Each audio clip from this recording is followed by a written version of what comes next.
যে মোহতারাম, আপনারা বলেন মুমিনদেরকে আল্লাহ খুব ভালোবাসে, তো এত কষ্ট কেন দেন আমাদেরকে? দুনিয়ায় কষ্ট, চলাফেরায় কষ্ট, খাবারে কষ্ট, রিজকে কষ্ট, কেন কষ্ট দেন? আসলেও তো কথা সত্য যে মুমিনরা তো কষ্টের জীবনযাপন করছে, কাফের বেঈমানরা তাদেরকে তো আল্লাহ তাআলা একেবারে ছেড়ে দিয়েছেন। ওই যে একটা আয়াত আছে না, ওয়াদান্নি ওয়াল মুকাদ্দিবিনা উলিন নিআমাতি ওয়া মাহিলহুম কলিলা। আসলে কাফের বেঈমানদেরকে আল্লাহ তাআলা সামান্য কিছু সুযোগ দিয়েছে পৃথিবী ভোগ করার জন্য, কেন আখিরাতে তাদের কোনো প্রতিদান নাই। নবীজি হাদিসের মধ্যে বলেছেন, আদ-দুনিয়া সিজনুল মুমিন ওয়া জান্নাতুল কাফির। দুনিয়াটা হচ্ছে মুমিনদের জন্য জেলখানা, আর কাফেরদের জন্য হচ্ছে জান্নাতের মতো। এখন কেন আপনাকে আল্লাহ তাআলা কষ্ট দেন? মুমিনরা দুনিয়া ভোগ করুক, এটা আল্লাহ চান না। আল্লাহ কখনো ঈমানের পরীক্ষা এবং ধৈর্যের পরীক্ষার জন্য আল্লাহ সুবহানাহু ওয়া তাআলা কষ্ট দিয়ে থাকেন। ওয়ালা নাবলুওয়ান্নাকুম বিশাইইম মিনাল খাউফি ওয়াল জু'i ওয়া নাকসিম মিনাল আমওয়ালি ওয়াল আনফুসি ওয়াস সামারাত। কখনো ক্ষুধার যন্ত্রণা, কখনো প্রাণের বিনাশ, ফসল ফলাদি নষ্টকরণ, এগুলোর মাধ্যমে আল্লাহ তাআলা বান্দাদেরকে পরীক্ষা করেন। সফল কারা?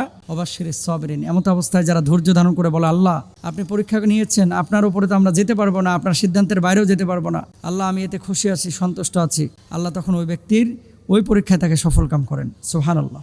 2 নম্বর হচ্ছে গুনাহ বা পাপ মোচন করার জন্য। হাদিসের মধ্যে আছে, মা ইউসিবুল মুসলিবা মিন নাসাবাতিন ওয়ালা ওয়াসাবিন ওয়ালা হামিন ওয়ালা হুজনিন ওয়ালা আদা ওয়ালা গাম্মিন হাত্তা শাওকাতি ইউশাকুহা ইল্লা কাফফারাল্লাহু বিহা মিন খাতায়া। এই দুনিয়ায় যত বিপদ আপদ আল্লাহ দেয়, আপনার প্রত্যেকটা বিপদের কারণে, শাস্তির কারণে, চিন্তার কারণে, দুশ্চিন্তার কারণে আল্লাহ তাআলা আপনার গুনাহ মাফ করে দেন। সুবহানাল্লাহ। এই যে পেরেশানি, আপনার এই পেরেশানির কারণে কিন্তু আল্লাহ তাআলা আপনার গুনাহ মুক্ত করছে। সুবহানাল্লাহ। দেখেন, যদি এটা মনে করেন তাহলে দুনিয়ার কোনো কষ্ট আপনার কষ্ট মনে হবে না। 3 নম্বর, মাইয়ুরিদিল্লাহ বিহি খায়রা ইউসিবু মিনহু।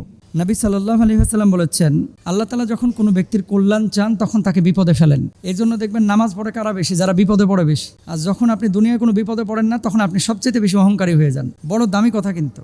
এরপর আল্লাহ সুবহানাহু ওয়া তাআলা কি বলছেন? ওয়ালা নুযিকুন্নাহুম মিনাল আযাবিল আদনা দুনাল আযাবিল আকবারি লাআল্লাহুম ইয়ারজিউন। অনেক সময় আল্লাহ তাআলা এই বিপদ আপদ দেন যাতে করে আল্লাহর পথে আপনি আবার ফিরে আসেন। অনেক মানুষ যখন বিপদে পড়ে নামাজ পড়ে, দিন ফলো করে, যখন বিপদ নাই তখন আল্লাহকে ভুলে যায়। বুঝাতে পেরেছি? এজন্য যাতে করে আপনি ফিরেন, এজন্য আল্লাহ বিপদ দেন। এরপরে দুনিয়ার নশ্বরতা স্মরণ করিয়ে দেওয়া, যে পৃথিবী একদিন ধ্বংস হয়ে যাবে। ফা ইন্না মা'আল উসরি ইসরা। সুখের জায়গা কিন্তু আখিরাত, দুনিয়া না। দুনিয়াতে কখনো কষ্ট আসবে, কখনো সুখ আসবে, কখনো আবার সুখ আসবে, আবার কষ্ট আসবে। এটা দুনিয়ার নীতি। ক্ষণস্থায়ী পৃথিবী, এটা ধ্বংস হয়ে যাবে। এটা আল্লাহ তাআলা স্মরণ করিয়ে দেয় এই দুঃখ কষ্টের মাধ্যমে।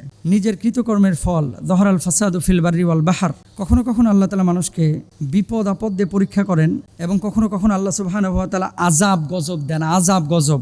বান্দা অনেক সময় ভুলে যায় না আল্লাহকে, জানে যে জেনা করলে বিপদ আসবে, বৃষ্টি বন্ধ হবে, আযাব আসবে, তাপ বেড়ে যাবে, জেনা করতেছে।